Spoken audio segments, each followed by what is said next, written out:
Today's episode of the Star Local Media High School Sports Podcast is brought to you by Port Richards Cafe, Texan Senior Residential Care Homes, ATD Painting, and Performance Food Group. Port Richards Cafe, Plano's oldest restaurant since 1973. They are open daily from 5:30 a.m. to 2:30 p.m., serving the three most important meals of the day: breakfast, lunch, and dessert.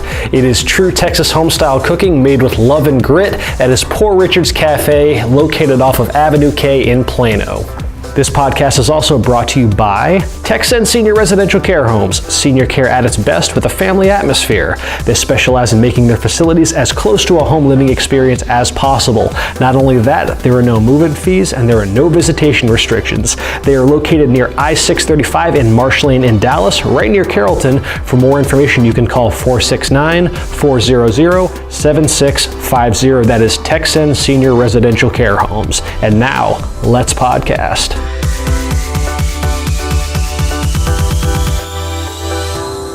Welcome to another episode of the Star Local Media High School Sports Podcast. My name is Matt Welch. I'm the sports editor at Star Local Media, and I am being joined by Taylor Ragland and Kendrick Johnson. And gentlemen, it is the final week of the regular season in high school football, and you know what that means, folks. Tiebreakers. That's right, everybody's favorite ice cream headache at this time of year as we try to figure out what needs to go right for who to get into the playoffs all across all of our districts heading into this final week of the regular season. So the way we're going to approach this, we're going to go district by district. Any teams that are still fighting for a playoff spot, we will discuss what needs to happen for those, for that to come to fruition this week. So, and we're going to do so with a kind of a throwback to our days back in school. We're going to have a fun little game of playoff fill in the blank. So we're basically going to go and outline these various districts and just basically through a series of fill in the blank questions, starting with District 9-6A. Because hey, Kendrick, Taylor, got you guys here. You guys have, as well as myself, we all have teams that are fighting for playoff spots in that district later on Friday. So just to give you all an update as kind of where things are at right now, we do know that we have two playoff teams for sure out of District 9-6A. Allen is in, Prosper is in as well. Even though Prosper is currently tied record-wise with Plano East and Plano Senior, there is no tiebreaker scenario out there in which Prosper would be on the outside looking in. So Prosper is in.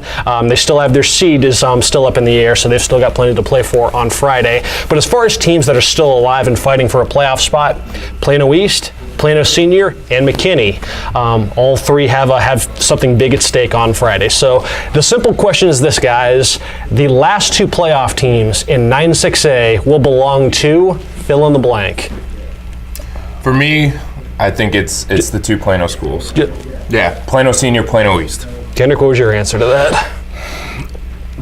The logic says it's going to be playoff state. That's how something weird's going to happen, and stuff we hadn't seen happen is going to happen. McKinney's going to be Boyd, which they hadn't done in a decade, and Prosper's going to be Plano, and we're going to have chaos. So you're predicting a McKinney playoff? Just off a gut feeling. Okay. No disrespect to Plano Senior. You just saw the Wildcats last Friday too. Yeah, but one thing about them is it's kind of like a lot of people are outside of the program. Inside the program, they're focused on what they got to do. That's what they did on Friday night. But people outside the program, it's like, when the other shoe gonna drop? Yeah. So it's the other shoe. Like Taylor. Yeah. Well, I think for me, it's no disrespect. I picked the two PISD schools, but it's no disrespect to McKinney because I think the most likely scenario for me in 9-6A is all three win.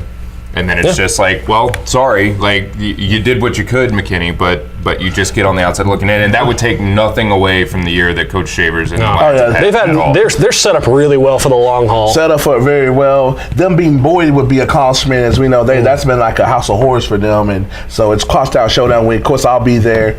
I've seen two of them, and they've both been very crazy. Last year, it was literally this much from McKinney winning, McKinney losing, and they lost, but they went to the playoffs. So no telling. But from a program booster, if McKinney wins, they definitely are building and heading in the right direction. Yeah. It's not even just a program thing; it's a school thing. Like with the volleyball team, they have a saying called WAWG, talking about we all we got, and they say WAWN, we all we need. It sounds cliche, but people are buying into it and they're getting the results. I'm a results guy. Props to Coach Shaving them; they getting results. I serve hot dubs and cold L's. They bring some hot dubs. They, as far as just the playoff scenarios right now, so Plano and Plano East are a game up on McKinney in the standings. So it's pretty simple example for Plano ISD. Yep. They just have to win and they're in. They control their own destiny, whereas McKinney does need a little bit of help. They do have to beat Boyd, obviously, which would be, just that alone would be a massive accomplishment considering, 9 straight years? 9 straight years. So yeah, they would need that, and then they would they would need then Plano to lose to Prosper because they had the head-to-head over Plano. Any tiebreaker scenario that's involved with McKinney that's going to work in their favor, it has to include that Plano game because I'll pose this question to you. When has Plano won a game that they have to win in the last couple of years other than last year's chaos? They beat Plano East last year to get in the playoffs. Other than last year's chaos? It seems like when they're favored, they don't play good. Well, they had a chip on their shoulder. Well, theoretically, to answer that question, they're on a 3-game winning streak. They had to win all 3 of those games to get to where they are right now. So yes, they've been playing in basically must-win territory for quite some time. They hadn't officially eliminated themselves at all, but starting from that Plano East game where they went out and won, those games have all been. You have to win because you look at the scenarios right now. If they had dropped the game to East or Jesuit or Boyd, think of what that would then put them tied with McKinney right now heading into this final week, and they no longer have control of their destiny. They have had to win out essentially to get to this point. And it's crazy to think that they somehow have run the table almost in this crazy home stretch of theirs where they did beat East, they did beat Jesuit, they did beat Boyd, and it's still not a guarantee. They have to get one more against Prosper. Y'all see them play more than me. Do you think they'll run out of gas? Because I know Friday's win was an emotional win. Yeah. They went back to old school Plano football. They let Kyron Cummings lose. They've been that way for 4 weeks. What's the 25 guy? Forget his name. I want to leave him out. Tyler Hines. He put in work too. The quarterback put in work. It's like they're playing so good. It's like, can they sustain this? Yeah, I think so. I think there's just the confidence. And that's why if you guys have laid out your picks, I'm in line with you too. Just because how can you pick against Plano right now? That might, if we were just talking quality of play, that's probably the second best team in the district right now. They're playing in they're on such a roll. They've got those 3 wins. I think all 3 have been by at least 18 points or something. So they're not only winning, they're rolling over these teams. And if they would have been playing like this throughout district, there'd be no question who's the second best team because they wouldn't have slipped up to McKinney. As good as McKinney has played, I think McKinney has done a fantastic job, which is why I said my most likely 9-6A scenario is all 3 of these teams win. Yeah. And McKinney gets I'm in line with that too because I think McKinney is going to be But it's that's tough luck, but still, as well as McKinney has played and Prosper at times, Plano is certainly playing like the best team in the district underneath Allen right now. And it's to your point, Kendrick, I think it's sustainable just because it's based on their athletes. It's based on the people that they have and Kyron Cumbie and Hines and shout out to that line. Cody Chris and their line. The line playing good. It's a sustainable way to play football. Yeah. It's not counting on Oliver Towns or the quarterbacks over there having to make 15 throws that they don't normally make. It's not counting on anything crazy like that. It's counting on good, solid Plano football, run the football, use your athletes, get in space with Kyron Cumbie and Hines, and it's been working, and I don't see any reason why Prosper. It's an identity thing with them. Another thing, too, I noticed, in the playoffs, if they say that they get in the playoffs, if they score first, they can beat anybody. It seems like if they get behind, that's not going to work out for them. We talked about that last week, that during this winning streak, they have not trailed at all. I believe they didn't trail Friday against McKinney Boyd. Because Kyron Cumbie did Kyron Cumbie things. And it was 0-0 in the first quarter, and that man scored 3 touchdowns in the second quarter and basically checked off the box. Yeah, when you're a team that prioritizes the run and you're going out there with the anticipation that if the game works in your favor, you should only have to throw the ball 11, 12 times. Yep. Yes, you need to, playing with a lead, playing with momentum is definitely in the favor of a run-based team. And that's the thing, they haven't had to work out of a deficit yet during this winning streak. So it'll be interesting to see Friday against Prosper if that does crop up, because I think Prosper's, we're kind of discounting Prosper, it almost feels like. And Prosper's a very solid team. That ain't me. But their quarterback's playing very efficient. I know y'all seen them play way more than me. My man threw 4 touchdowns and he came in with only 3. Yeah. It was kind of looked like Alex Smith. He didn't do nothing flashy. In fact, I'm still tripping on this. They ran the same play 2 pass plays in a row and got 2 touchdowns. It's really interesting for Plano because their lines are so underwhelming, but that's all they need. If you get offensive lines pretty good. No, their quarterback lines. Stat lines. If you get their 2 quarterbacks to run out and go 7 for 10, 8 for 12, something like that. That's almost always good enough for Plano. yeah. And that's the crazy part, but it's certainly achievable and kind of plays into what It's the word I said it as early as our preview podcast for this district, that efficiency has to be at the forefront of the Plano passing game. It's not about volume, it's about efficiency with them. Matt would have been proud last week. I don't even know his stats, but I knew he had 134 passing, 134 rushing. It's you don't see too many games where he's their leading rusher, but he does have some mobility to him. He can take off. He's a good straight line runner. Cole Winnett this is, and you mentioned 4 touchdowns. I mean, if they're getting 4 passing touchdowns, and it sounds like Kyron Cumbie really did feast on the Boyd secondary. And like I said, I know Kyron Cumbie gets the headlines behind. He's a problem. He's gonna be a problem for the district next year. He's a problem. He's Kyron Cumbie, except 2 years younger. Yeah, he's a problem. So there is a scenario, though, we've mentioned, there is a scenario where East, could miss out on the playoffs. It does seem improbable just with how well East has played this season to get to this point. But if there is a 3-way tie between East, Plano, and McKinney, so that would require Jesuit pulling the upset over Plano East, and then Prosper beating Plano, McKinney beating McKinney Boyd, where Plano and McKinney would actually be the 2 teams that get in, and East would miss out via point differential. So there is a scenario out there where things, if East is, if Jesuit does spring an upset, that East could be in some danger. It's one of those weird point differential ones too, where you say, well, East beat McKinney, so how does that work? But you go with point differential, McKinney gets in, and then the head-to-head. It's because they lost so bad to Plano. And then the head-to-head, and you lost to Plano the way you did, and that's why you get out. Now, it doesn't have anything to do with your game against McKinney. Blow losses don't get rewarded in 9-6A. Did you see? I know you're the obscure stat guy. Like Allen's outscored the whole district 367 points throughout the whole. If you look at the whole, I believe it. I don't know exactly what it is, but I'm sure that sounds about right. That's just another day at the office for Allen, unfortunately, for the rest of 9-6A. What's the point spread on Thursday between them and Plano West? I'd probably pick Allen right now by in the 40 to 50 range. Man, I don't even know how to answer that question. It's with senior night, you think they're gonna be extra amped or emotional and start off slow? No, I always kind of start off a little slow.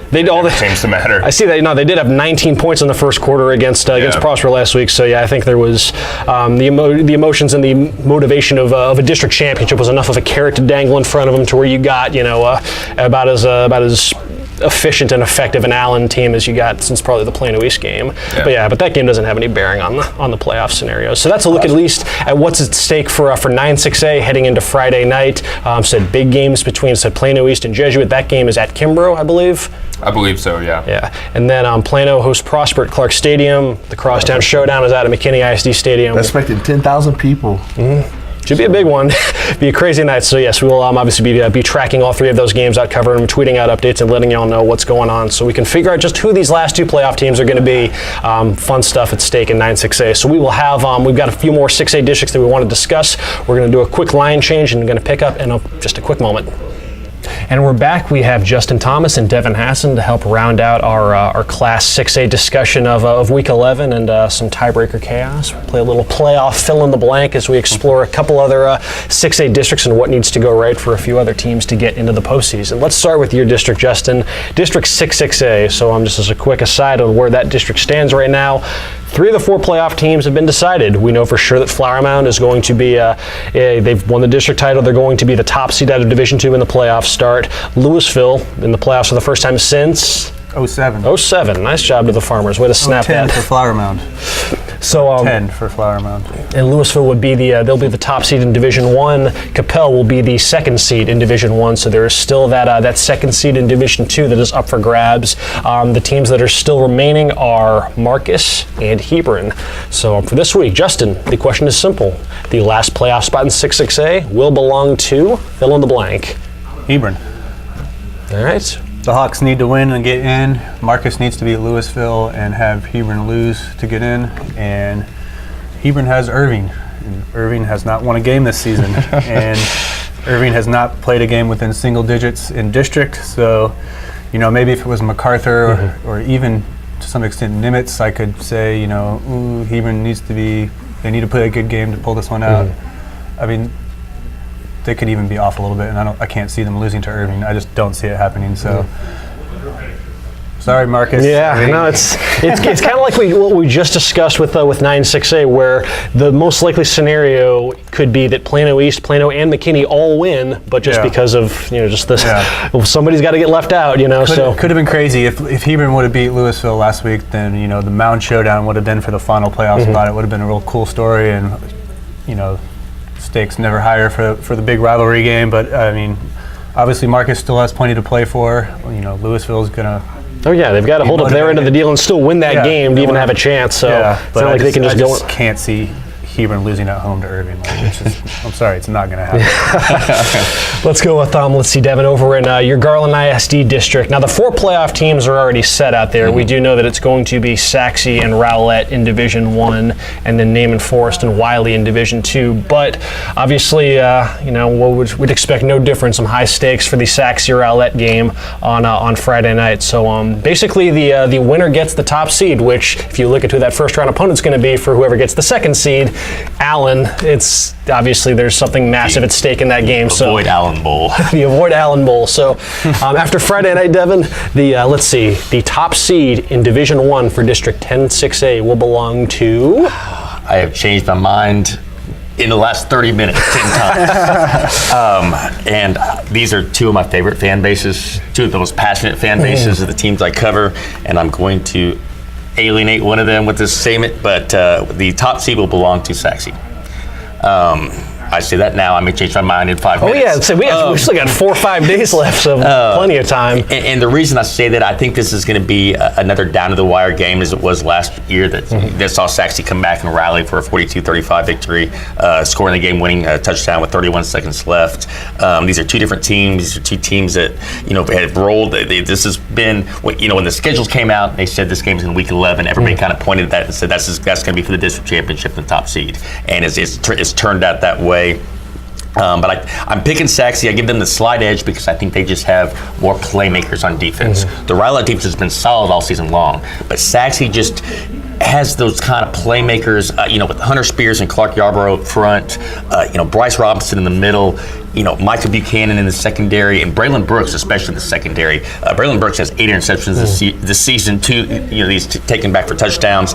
And I just think that those dynamic guys back there are going to make a game-changing play. And that's just, in a game that's even, I think that just tips the scale slightly to the Mustangs. Okay. Over in District 11-6A, this one's, pretty cut and dry as well. We do know that we have 3 of the 4 playoff teams decided. Longview is going to be the top seed in Division 2. It's a shame we won't get to see Longview and Allen at any point in Region 2. That would be quite the game. You have Rockwall, which will be the top seed in Division 1, and then Mesquite. Shout out to the Skeeters in their second year under Jeff Fleener. They will be the second seed in Division 1. So there is still that second seed in Division 2 up for grabs. It's either going to be Tyler Lee or Mesquite Horn, and wouldn't you know it, they play each other on Friday. So hey, works out. So there you go, Devin. The question is simple. The last playoff spot in 11-6A will belong to Horn. I've said it all season long. Even when they were 0-7, we laughed about it. That was quick. Even at 0-7, they control their own destiny. They went to that murderer's row of a schedule, including a very top-heavy start to the district slate. Not just that, though, they seem to be riding into form. Just when you look at the way they played, they actually were down to Rockwall Heat 2 weeks ago at halftime, 6-0. Just kind of shot themselves in the foot. Came back, scored 24 unanswered points in the second half to win that game 24-6. And then in what was essentially a playoff elimination game last week against their rivals over at North Mesquite, they went 56-0. Their most complete game of the season.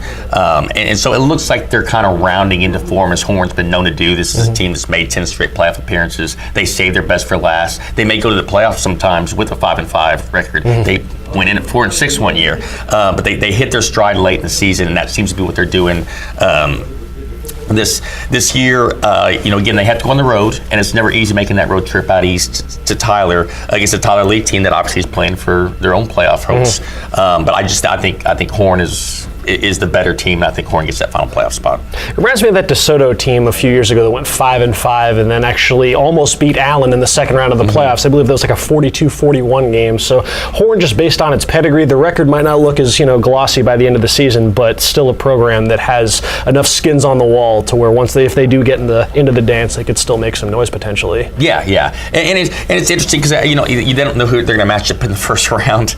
There's been some talk, with that 12-6A, Temple, they play Copper's Cove this week. Well, Temple, with a win, they're already in the playoffs. Yeah. If they win, though, they'll be the second seed in Division II, and they'll have to go to Longview and play.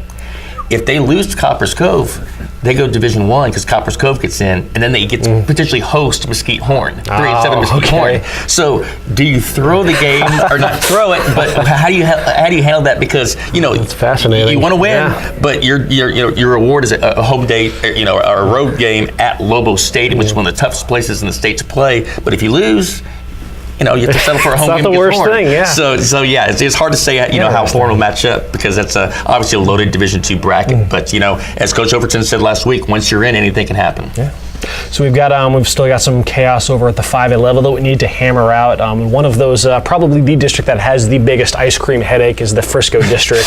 Out in 5A Division I. Brian Murphy will try and make some sense of that in a moment. But beforehand, though, we want to shift gears to our student athlete spotlight. And speaking of Frisco ISD, we shined it on Frisco Wakeland this week. The Wolverines kept their playoff hopes alive last week with a big win over Frisco Centennial, thanks in large part to the play of running back Cade Starnes. Brian Murphy had a chance to catch up with Cade to talk about his big game and the Wolverines season up to this point, and we will see what Cade had to say after a word from this sponsor. Let's take a quick break to talk about ATD Painting. Whether it's painting, staining, carpentry, residential, commercial, interior, exterior, ATD Painting has you covered. They have 4 locations in the Metroplex, including Plano and Louisville. You can call 972-694-8888 for more information, or you can visit their website at atdpainting.com. That is ATD Painting. Check it out to see just how affordable professional painting can be. And now, let's get back to the podcast. All right, I'm with Wakeland running back Cade Starnes and Cade. The playoff picture right now in District 5A, Division I, is a little jumbled up. There's 4 teams, with all 3-3 records, but y'all had a huge win last week against Centennial. Y'all won 35-17. How important was that win against the Titans? Winning against Centennial basically got us into playoffs as long as we win next week. Now, what was working in that game? Because looking at the different games, it's been confusing. Y'all have lost to teams that might not even make the playoffs, but then y'all, it's been up and down. But, what has this journey been like so far in this season? I mean, we've just been trying to find out how to click as a team together. We've been trying to find the right pieces of. It's kind of hard to explain. Just y'all been gelling together as of late. Yeah. Now, what was working for you against Cincinnati? You had almost 300 yards rushing, 4 touchdowns. Would you say that was your biggest game so far here as a varsity member on the team here at Wakeland? Statistically, yes, it's my best game, but all the credit goes to my blockers up front, my O-line, my fullback Chance Delishaw, my tight end Jamar. They've blocked their butt off every game, and I can't thank them enough for that. What was the mentality going into that game against Centennial? Was it a must-win, do-or-die type game for you? It was a must-win game. We all had to focus up and get ready, because if we lose this game, we're out. Now, so what was the scene like after the game? Oh, we were going crazy. Coach Secor was pulling out his dance moves on the field. Now, Coach Secor, he has dance moves. I didn't know that was possible. What was he busting out? He was just going crazy, flailing his arms everywhere. He was just going nuts on the field. Now, so what's the mood like going into this Thursday's game against Liberty? You can look at that game. It could kind of be a trap game. They're winless in the district. And what's the mentality going like, hey, we're not going to overlook these guys because if y'all lose, y'all could be out of the playoffs. Now, obviously they are 0-9, but we're not going to take Liberty lightly. They have great coaches, they have great athletes on their team, and they play hard against every opponent. We can see it on film. They play lights out every game. Even the record doesn't show it. They try and find the little wins in all their losses. Now, so since you guys, Little Elm, Centennial, and Independence, they're all 3-3. Centennial plays Independence, so that's a big game between them two this weekend. Y'all play Liberty, and then Little Elm has a tough test against the Colony. So the scenarios to get into the playoffs, a win, and y'all are for sure in regardless of those other outcomes. Correct. And then if y'all happen to lose, knock on wood, what other scenarios would get y'all into the playoffs? If we lose, we would have to have the Colony beat Little Elm, and that would get us the 4th seed. We play Highland Park in the first round. Gotcha. And so what has this season been like? I know last year you had a lot of time at running back, but going into this season, you're the guy, full-time starter. What was that preparation like this offseason, knowing that you would be that guy your senior year?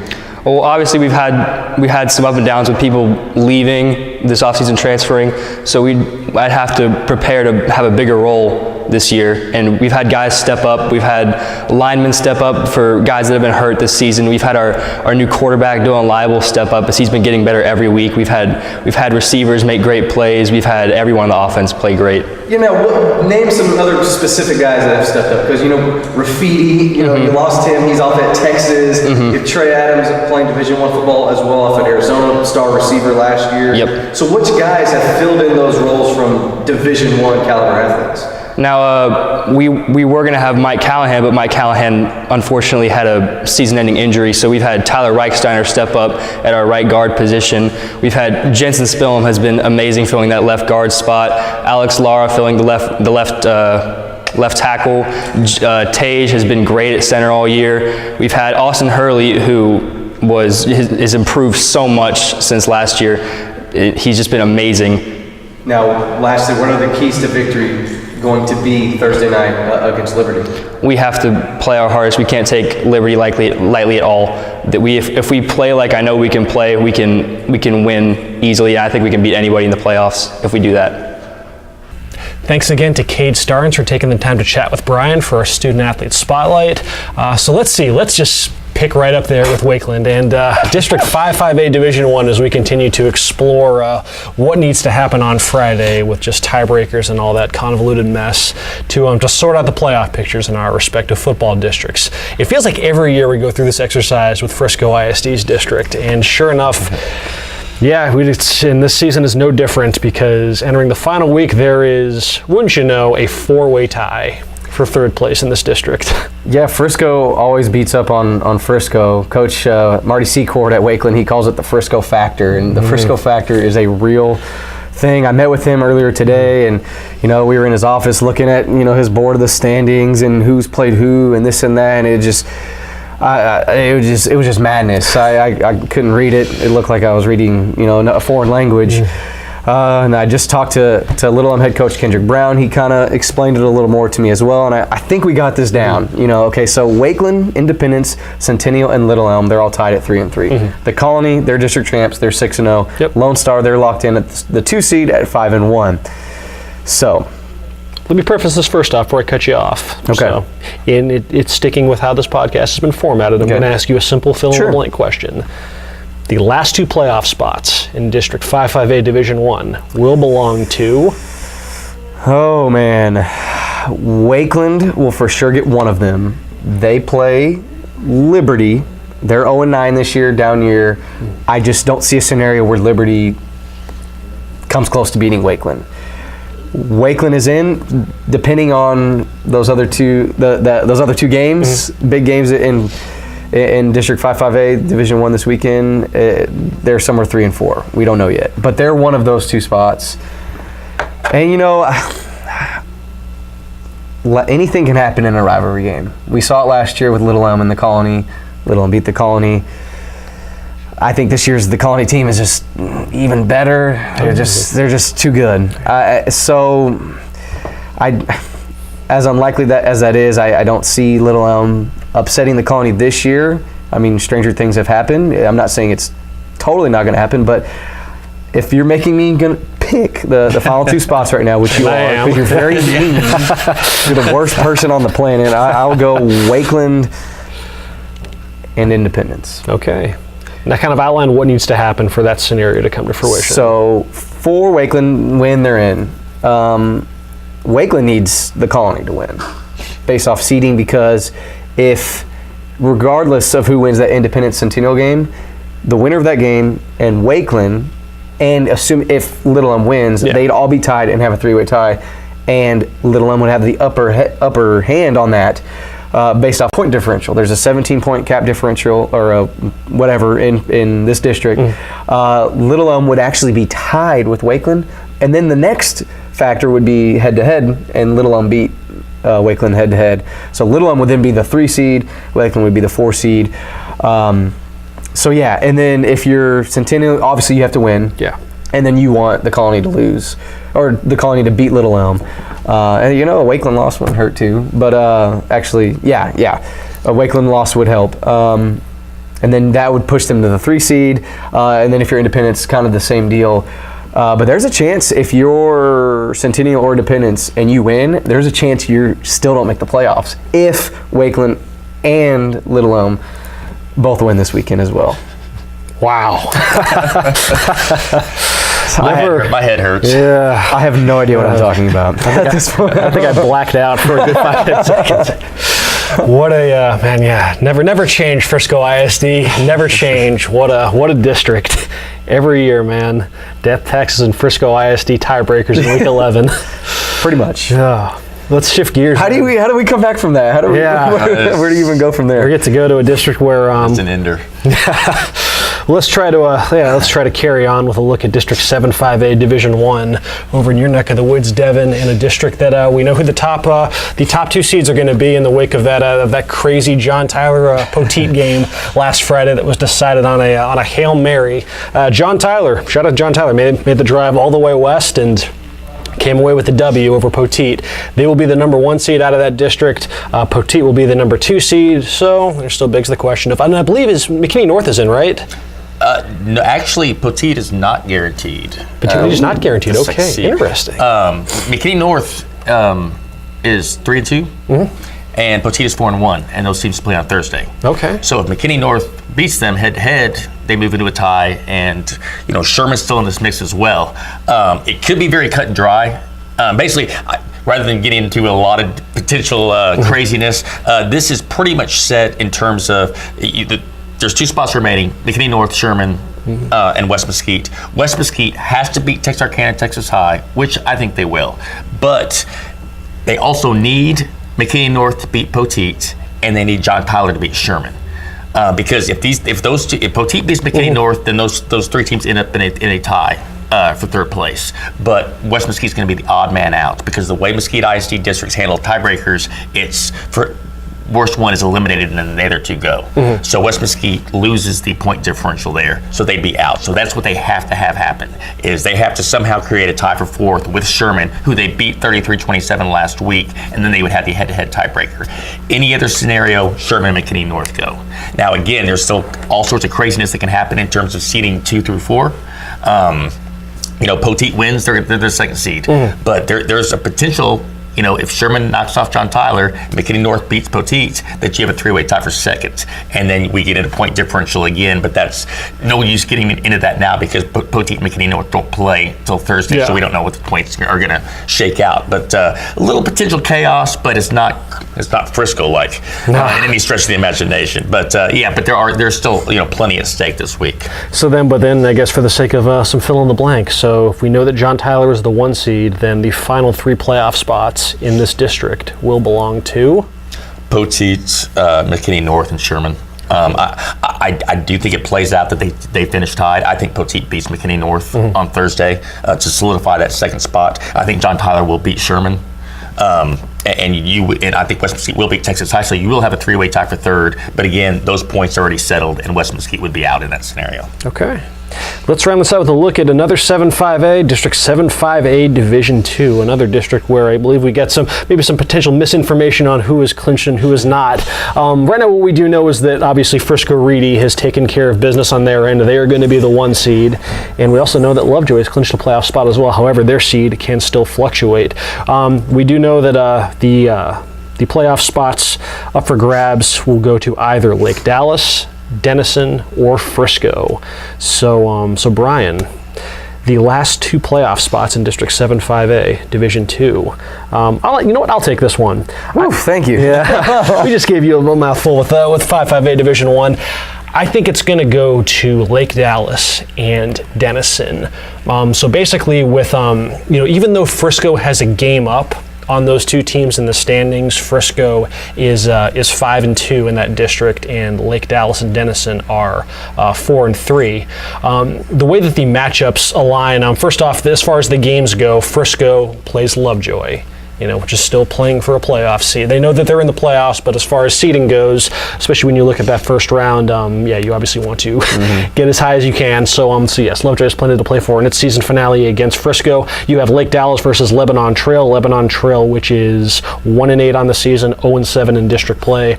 And then Denison plays Braswell. That could be a sneaky game. Braswell came close to upsetting Lake Dallas last week. That was just a 21-16 game. So Braswell's had some moments there, so I wouldn't say that is an open and shut case. But the way it lines up right now is Lake Dallas will clinch a playoff spot if it beats Lebanon Trail, or if Denison loses to Braswell. Given Lebanon Trail's trajectory up to this point in the season, plus the motivation that Lake Dallas is obviously going to be playing with, I think the Falcons are going to be in. And then if Denison is able to beat Denton Braswell, then they would also they clinch a playoff spot if they beat Braswell and Lake Dallas loses to Lebanon Trail. But there is a scenario, though, however, where you could get a 3-way tie. So for Frisco, now obviously Frisco, since they control their own destiny, since with the game lead on Lake Dallas and Denison, they just need to beat Lovejoy. Obviously a tall order given that Lovejoy is a pretty quality team and all, but if Frisco wins that game, they got nothing to worry about. They are in. Where things get rocky is if they lose and then Lake Dallas and Denison win. So if they lose, then you create a 3-way tie that way. So what would happen in that scenario is if there's a 3-way tie between those three schools, Lake Dallas will be the first team to advance based on point differential. Even though they lost to Frisco by 14, they still beat Denison by I believe the max cap for the 17-point tiebreaker, and that coupled with Denison's win over Frisco. So Lake Dallas would have the advantage in point differential there, and then you boil down to head-to-head between Denison and Frisco. Denison beat Frisco, I believe, 45-20, something in that neighborhood. So Denison would be the one that gets the last playoff spot. I think that's the most realistic scenario. As far as, like I said, Braswell is a very live underdog against Denison, and I wouldn't put it past Frisco to beat Lovejoy either. But if I'm just simply playing the odds, that's what I side with, and Lake Dallas and Denison, which is a shame because Frisco has had a terrific season. All things considered, considering where they came from last season, they got right back to playing Frisco Raccoons football. It's just, a good team's got to get left out in this district.